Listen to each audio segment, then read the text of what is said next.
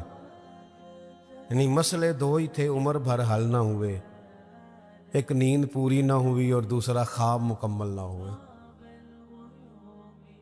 سوچتے ہی رہتے ہیں کبھی 6 گھنٹے کٹھے ملے تو سوئیں گے، لیکن کوئی کام خاص جس طرح کرنا چاہیے مرتب کر کے وہ ہم سے ہوتا نہیں۔ اللہ توفیق دے تو ہو جائے، لیکن میں ایک چیز محسوس کرتا ہوں شدت کے ساتھ، بڑی شدت کے ساتھ، کہ کچھ ایسی چیزوں کو لوگوں نے اوڑھ لیا ہے۔ مجھے زیادہ وقت نہیں ملتا، تو کئی دوست پوچھ لیتے ہیں، بلکہ شاید ہر ہفتے کوئی پوچھ لیتا ہے آپ سٹیٹس کہاں پہ لگاتے ہیں؟ میں کہ یار میں نے لانا نہیں آؤں، لیکن وہ بس ایک ذہن بن گیا نا، اور ایسے لوگ جن کے بارے میں امید تھی کہ یہ سٹیٹس والے نہیں، یہ تسبیح والے ہیں، یہ اللہ اللہ کریں گے، ان کے ہاتھوں میں بھی موبائل نظر آتا ہے، اور جو بھی چیز ہاتھ میں ہو وہ چلنے لگتی ہے۔ موبائل ہاتھ میں ہوگا تو چلے گا، اور اگر تسبیح ہوگی تو وہ بھی انشاءاللہ چلے گی۔ چلیں، اس کی بھی ضرورت ہے، کہیں تو چلائیں، لیکن باقی تسبیح بھی تو لینا ہاتھ میں، کچھ وقت اسے بھی تو دینا۔ تو میرے عزیز، قرآن مجید کو سیکھیں، اور پھر فرمایا والحکمہ، حضور تمہیں دانائی سکھانے آئے، نبی پاک نے ہمیں باشعور کیا ہے۔ بصیرت کا جو نور دروازہ رسول سے ملتا ہے وہ کہیں سے بھی نہیں ملتا۔ حضور کی باتیں حکیمانہ، نبی پاک کے ارشادات انسان کو تازہ کر دینے والے، ذہن کی بند گرہیں کھول دینے والے، حضور کے ایسے فرامین، نبی پاک علیہ السلام نا انا نہیں جگاتے لوگوں کی۔ ہم جب کسی شخص سے گفتگو کرتے ہیں تو وہ رد عمل کے طور پر سخت ہو جاتا ہے، چونکہ ہم انا جگا دیتے ہیں۔ حضور انا نہیں جگاتے تھے، نبی پاک ضمیر جگاتے تھے۔ حضور اس طرح کی بات کرتے تھے کہ سامنے والے کو تعلیم مل جاتی، ایجوکیٹ ہو جاتا، اس کی نفسیات قبول کر لیتی کہ یہ بات ٹھیک ہے، نفسیات قبول کر لیتی۔ ایک نوجوان نے آ کے کہا معاذ اللہ ثم معاذ اللہ، یا رسول اللہ مجھے زنا کی اجازت دے۔ صحابہ کہتے ہیں ہمیں بڑی تکلیف ہوئی اس کی بات کی، لیکن حضور نہ تعلیم دیتے ہیں۔ نبی کریم نے بٹھا لیا اور بٹھا کے فرمایا ایک بات بتا، یا رسول اللہ حکم کرے۔ فرمایا تو پسند کرتا ہے کہ تیری بیٹی سے زنا کرے؟ اس کی آنکھیں کھل گئیں، یہ کیسے ہو سکتا ہے؟ فرمایا تیری بہن سے، ماں سے، خالہ سے، پھپھو سے، جو رشتے قریبی ہیں حضور نے گنوائے، تو اس کی آنکھیں لال ہو گئیں غصے سے۔ یا رسول اللہ میں نام بھی نہیں لینے دیتا۔ اب حضور نے اس کے ذہن پر دستک دی۔ معاشرے میں جب آپ کسی چیز کو خریدنے نکلتے ہیں تو آپ پھر دکان بھی تو ڈھونڈتے ہیں نا کہاں سے لینی ہے، تو جس چیز کو آپ خریدنے جائیں گے یقیناً اس کی مارکیٹ بھی تو ہونی چاہیے نا، کہیں سے ملے گی وہ۔ تو نبی پاک صلی اللہ تعالی علیہ وسلم اس ذہنی سطح پر لائے اپنی حکمت کے ساتھ۔ حضور فرمانے لگے تو نہیں اجازت دیتا، اور ہونا بھی نہیں چاہیے ایسا، لیکن جس سے تو بدکاری کی اجازت مانگ رہا ہے وہ بھی تو کسی کی بیٹی ہوگی نا، وہ بھی تو کسی کی بہن ہوگی۔ کیوں نہیں سوچتے اس بات کو ہم کہ معاشرے میں جب آگ لگتی ہے پھر کسی کا گھر بھی محفوظ نہیں رہتا۔ تو جب بے حیائی کا چلن عام ہوتا ہے، ایک میرے دوست ہیں، ان کا بیٹا پسند کی شادی کرنا چاہتا تھا، تو وہ لے آئے، کہنے لگے اسے سمجھائیں میرے لیے مشکل ہو جائے گی۔ تو میں نے ان سے بات ابھی شروع بھی نہیں کی تو مناظرے پہ اتر آیا بچہ۔ کہنے لگا مولانا صاحب بتائیں جائز نہیں؟ کوئی اپنی رائے نہیں دے سکتا پسند کی شادی؟ میں نے کہا پتر تو میرے ساتھ اکیلے میں آ، تجھے سمجھاتا ہوں۔ کہنے لگا جی نہیں آپ بتائیں جائز نہیں؟ میں نے کہا بیٹا تیرے لیے بھی جائز ہے، جس طرح تیرے لیے جائز ہے نا، اسی طرح خاندان کی اگر کوئی بیٹی کہے میں نے پسند کی کرنی ہے تو اس کے لیے بھی جائز ہے۔ اب اس کی گردن جھک گئی، اب چپ کر گیا۔ میں نے کہا جو رواج آپ گھر میں ڈال رہے ہیں اس کا مطلب یہ تو نہیں نا کہ بیٹیوں کو پتہ نہیں چل رہا آپ کیا کر رہے ہیں، تو جو چلن آپ پیدا کر رہے ہیں یہ عام تو ہوگا۔ تو اگر بیٹی کل کو کچھ اٹھ کے مطالبہ کرے، وہ کہے کہ جس فلسفے سے اس کی بات مانی جا سکتی ہے میری بھی مانی جا سکتی ہے، پھر آپ کا کیا خیال ہے؟ تو بعض اوقات اللہ توفیق دیتا ہے، کسی کی سمجھ میں بات آ جاتی ہے، اس کی سمجھ میں آ گئی۔ اور میرے بھائی جب کسی کچھ چیزوں کا چلن عام کرو گے نا، علاقے چھوڑ کے چلے گئے ہیں بہت سارے باپ، بستیاں چھوڑ دی لوگوں نے، صدیوں سے جہاں خاندان آباد